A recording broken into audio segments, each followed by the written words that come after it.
कहते हैं माँ से बड़ा मामा का रिश्ता होता है और एक माँ अपने भाई पर स्वतः विश्वास कर लेती है, चाहे बेटा हो या बेटी, लेकिन अपने भाई पर हर कोई विश्वास कर लेता है। इसी रिश्ते को तार तार कर देने वाली घटना मध्य प्रदेश के दतिया से सामने आई है। नमस्कार, आप देख रहे हैं हिंदुस्तान टुडे और मैं संगम कुशवाहा।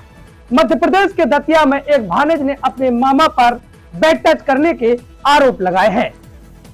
बता दें आपको कि दतिया में अतुल दीक्षित नाम के व्यक्ति पर उसकी भानज ने गंभीर सवाल खड़े करते हुए दतिया पुलिस अधीक्षक कार्यालय में पहुंचकर शिकायती आवेदन दिया है। क्या कुछ कहा है उसकी भानज ने, आइए सुनाते हैं। वो मैं मेरे मामा जी के साथ में रहती थी। मेरे मामा जी श्री अतुल दीक्षित जी, जो इस समय सिद्धिविनायक हॉस्पिटल के संचालक हैं, उन्होंने मेरा बहुत दुरुपयोग किया है। मेरी माँ 2010 में निधन हो गई थी। इस कारण से मुझे ले आए थे वहाँ जहाँ मैं रहती थी पहले। उसके बाद से इन्होंने मेरा दुरुपयोग किया। मेरी बहनों के साथ भी इन्होंने गलत करने का प्रयास किया, पर जैसे तैसे उनकी शादी कर दी गई। उसके बाद मैं रह गई। मेरे साथ बहुत गलत किया इन्होंने। और उसके बाद मैंने जब विरोध किया तो मुझे इन्हें मारा, पीटा, गालियाँ दी। उसके बाद मुझे घर से निकाल दिया और मुझे धमकी दी कि जान से मार देंगे। और इस कारण से मैं अपने जीजा जी के यहाँ आ गई। मेरी माता जी की पेंशन कम से कम 10-11 साल की तो पेंशन होगी। ऊपर से 10 लाख का कुछ जेवर बनवाया था माँ ने शादी के हिसाब से। तो उन्होंने बड़ी बहन की शादी में तो दे दिया था, और मेरी एक बीच वाली बहन का जो भी सामान रह गया था वो इनके पास ही है। उन्होंने अपने पास ही रखा उनको। लोन मुझे जब पता चला, जब मैं अपने जीजा जी के यहाँ आ गई, तो जीजा जी ने मुझे बोला, बेटा चेक कर लो एक बार, हो सकता है कोई लोन वगैरह तो नहीं है। मैं जब चेक करने गई बैंक में 4-5 बार, तब उन्होंने मेरी सुनवाई नहीं की। फिर मैं बार बार जब गई वहाँ बैठी रही, मैंने पूरी डिटेल निकलवाई, तब मुझे पता चला कि मेरे नाम से फर्जी लोन लिया गया है। यह पहले था जब मैं वहाँ रहती थी, वो चलो ठीक है। उसके बाद जब मैं यहाँ आ गई, उसके बाद भी एक लोन इन्होंने निकाला। और हमें लगता है ऐसा है बैंक वाले भी इनके साथ में ही मिले जुले हैं।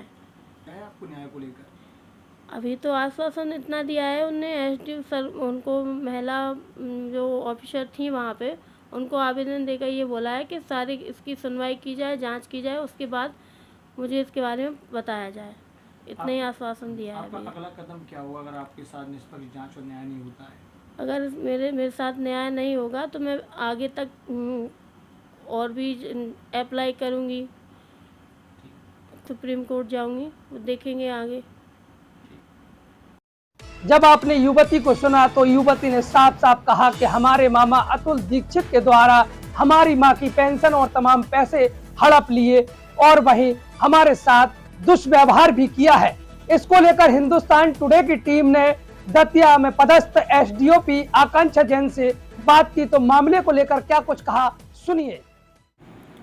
जन सुनवाई में पुलिस अधीक्षक महोदय के सामने एक लड़की ने आवेदन दिया था कि उसके मामा द्वारा उसे परेशान किया जा रहा है, उसके नाम पे लोन निकाला है और उसके माता पिता के देहांत के बाद वह अपने शुरू से ही अपने मामा के पास रह रही थी और उसके साथ बैड टच भी किया है। इस प्रकार से बच्ची ने आवेदन दिया था।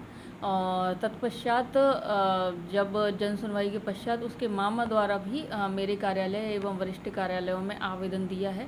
अभी दोनों पक्षों के आवेदन की जांच की जा रही है और जांच पर जो भी निष्कर्ष आएगा उस पर विधि सम्मत कार्रवाई की जाएगी। एसडीओपी आकांक्षा जैन ने बताया कि हमें आवेदन प्राप्त हुआ है जिसको लेकर हम जांच कर रहे हैं, वहीं जो भी दोषी होगा उस पर कार्रवाई होगी। उन्होंने यहां तक भी कहा कि हमें अतुल दीक्षित के द्वारा भी आवेदन दिया गया है और निष्पक्ष जांच की मांग की गई है। उनका सीधा सीधा कहना है कि यह आरोप निराधार गलत है, तो इसको लेकर हम लगातार जांच कर रहे हैं, जो भी दोषी होगा उस पर कार्रवाई कर रहे हैं। फिलहाल आप देख रहे हैं हिंदुस्तान टुडे, लगातार खबरें जारी है।